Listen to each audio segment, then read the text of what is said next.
Comment payer $0 impôts pour start-up et travailleurs autonomes? Vous êtes sur Liberté Financière TV. Aujourd'hui, nous discuterons des principales déductions fiscales pour les start-up et les petites entreprises. Dépenses initiales de la start-up. Au stade de démarrage de l'entreprise, vous pouvez avoir beaucoup de dépenses et d'argent à défrayer. Ces coûts sont appelés dépenses de démarrage. Ces dépenses peuvent être déduites du bénéfice éventuel ou du revenu imposable pour celles engagées au cours du même exercice. Précision que les dépenses de démarrage doivent avoir été faites avant le début de votre entreprise. Supposons que vous démarrez une entreprise de développement web à domicile, pour lequel vous avez besoin d'un ordinateur, d'une table, d'une chaise et d'une imprimante. Le coût d'acquisition de ces éléments sera considéré comme votre coût de démarrage. Et si vous avez démarré votre entreprise le 1er septembre 2021, la date de facturation de ces articles doit être antérieure au 1er septembre. Dépenses publicitaires et promotionnelles. Vous pouvez déduire de l'impôt le montant que vous avez dépensé en dépenses publicitaires et promotionnelles de votre entreprise. Ceci comprend de la publicité dans les médias traditionnels comme la télévision et la radio canadienne ainsi que dans la presse écrite canadienne. En tant que propriétaire d'une start-up ou d'une petite entreprise, vous n'avez peut-être pas les moyens de vous offrir, mais vous pouvez également réclamer la somme que vous avez payée à titre de frais de publicité sur les plateformes en ligne telles que Facebook, LinkedIn ou Instagram. Cependant, il existe certaines conditions pour bénéficier de ces avantages. Les coûts associés aux publicités en ligne de votre entreprise sont entièrement déductibles. Toutes les dépenses publicitaires de votre entreprise à la radio et à la télévision canadienne sont entièrement déductibles. Bien que cela sur un radiodiffuseur non canadien ne soit pas admissible à la réduction, même si l'annonce a été faite sur le marché canadien. Les dépenses associées à la publicité faite dans un journal ou un magazine canadien sont entièrement déductibles si le contenu éditorial original est de 80% ou plus du contenu non publicitaire total du numéro. 50% des dépenses associées à la publicité faite dans un journal ou un magazine canadien sont déductibles si vous faites de la publicité dans un journal ou un magazine canadien et que le contenu éditorial original du numéro est inférieur à 80% du contenu non publicitaire total du numéro. Assurance. La prime d'assurance payée pour les machines, l'équipement et les bâtiments que vous utilisez pour gérer votre entreprise est admissible à une réduction. En même temps, vous ne pouvez pas réclamer votre prime d'assurance vie en vertu de la déduction d'entreprise.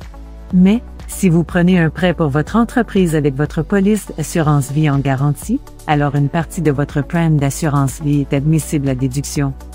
Si vous utilisez un véhicule à des fins professionnelles, ces frais d'assurance doivent être réclamés au titre des dépenses liées au véhicule automobile. Frais de véhicule à moteur. Les frais de véhicule comprennent frais d'assurance, allocation de location dépenses en capital, frais de carburant, frais d'appariement, frais d'inscription, frais d'entretien, frais de péage. Vous ne pouvez déduire qu'une partie des dépenses de véhicule que vous avez engagées pour gagner un revenu. Toutefois, le montant total des frais de stationnement liés à vos activités commerciales est admissible à une réduction. Le montant que vous pouvez réclamer sur les dépenses de véhicules automobiles au cours d'une année est déterminé en divisant votre kilométrage d'affaires par le kilométrage total. Par exemple, en un an, vous avez conduit votre véhicule 30 000 km et hors de celui-ci, 12 000 km étaient à des fins commerciales. En dehors de cela, vous avez engagé les frais de véhicule suivants au cours de la même année. Frais de carburant $3 000, frais d'assurance $1 500, frais d'entretien $200, frais de permis $100, ce qui signifie vos dépenses totales de véhicule $4 800. Maintenant, en calculant le montant, vous pouvez réclamer dans l'année IS 12 000 sur 30 000, multiplié $4 800, égale à $1 920. Supposons, au cours de l'année, que vous ayez payé des frais de stationnement d'affaires de $80. Vous pouvez alors déduire $2 000 somme de $1 920 plus $80 comme dépenses de véhicule automobile pour l'année. Pour que le compte soit exact, n'oubliez pas d'enregistrer le nombre total de kilomètres que vous parcourez et les kilomètres que vous parcourez pour gagner un revenu.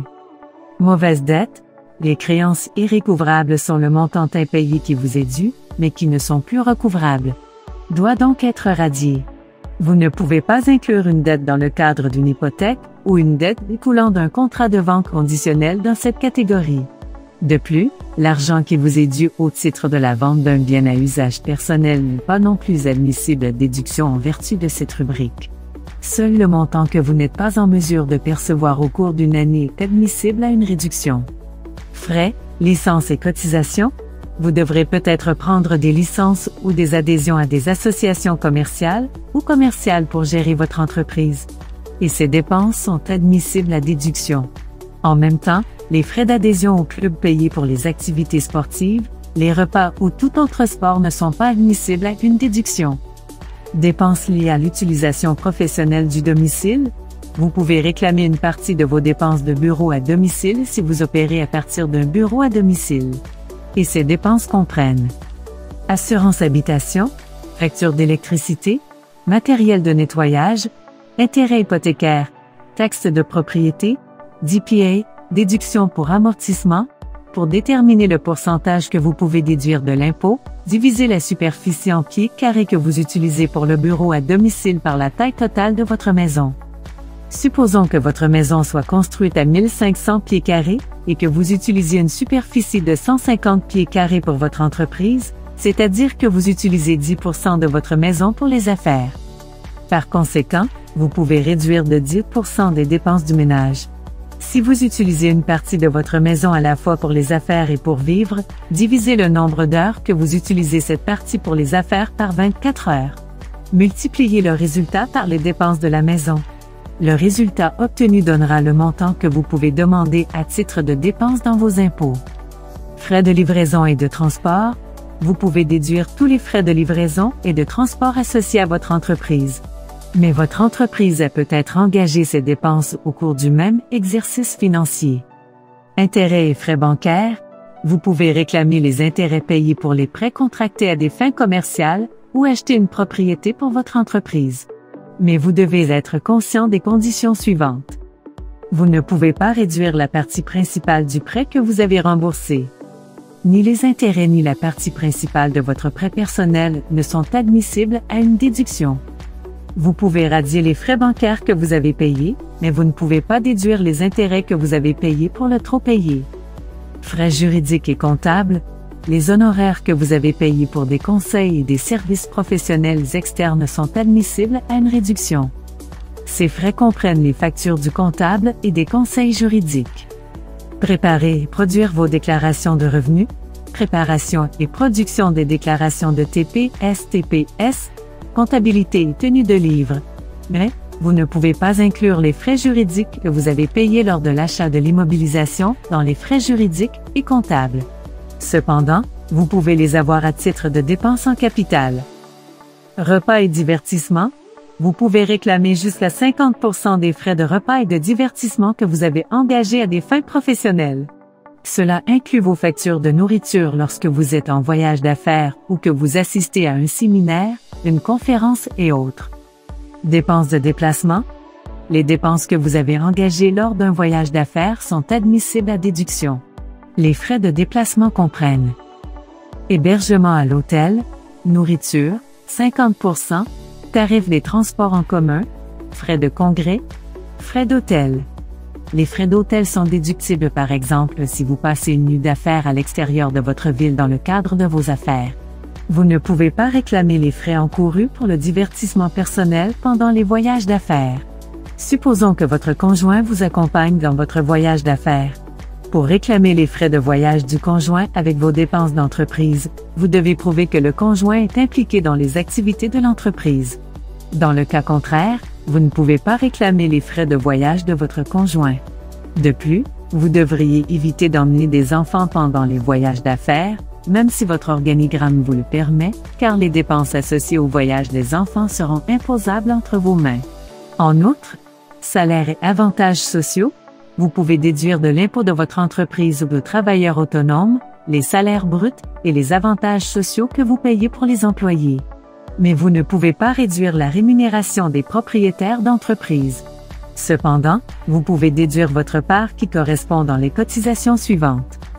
R, P, C, O, R, R, Q, cotisation d'assurance emploi, cotisations au régime provincial d'assurance parentale, les montants d'indemnisation des accidents du travail payables à vos employés, loyer, le loyer que vous payez pour le terrain et le bâtiment que vous utilisez à des fins commerciales est admissible à une réduction.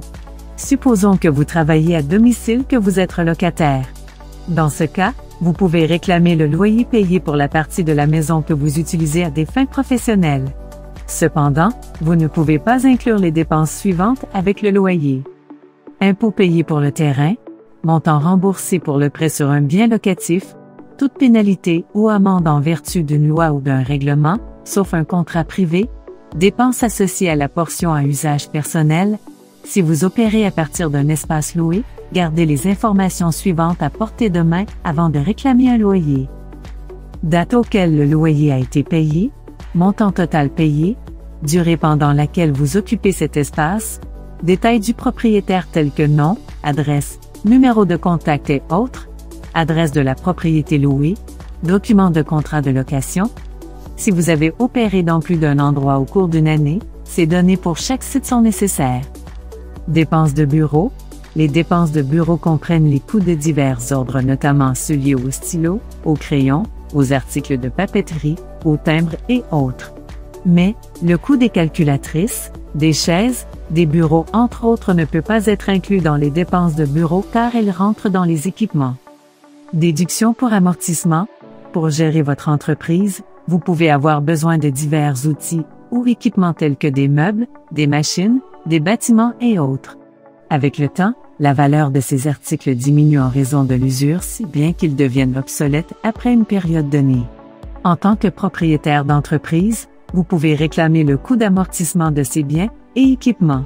N'oubliez pas que vous ne pouvez pas déduire la totalité du montant au cours d'une seule année, mais vous devez le faire sur une période donnée en fonction des taux d'amortissement spécifiques fixés par la loi.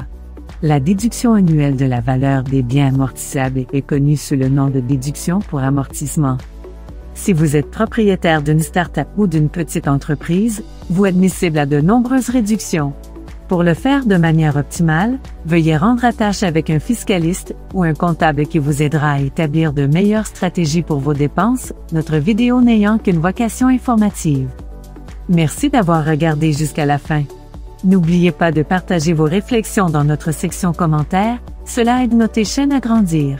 Si vous êtes intéressé par ce genre de vidéo, nous avons publié une autre vidéo sur comment réduire, rapporter ou éviter le gain en capital. Pour plus de vidéos comme celle-ci, abonnez-vous sur notre chaîne afin de recevoir une notification lorsque nous publions une nouvelle vidéo. Merci et à bientôt.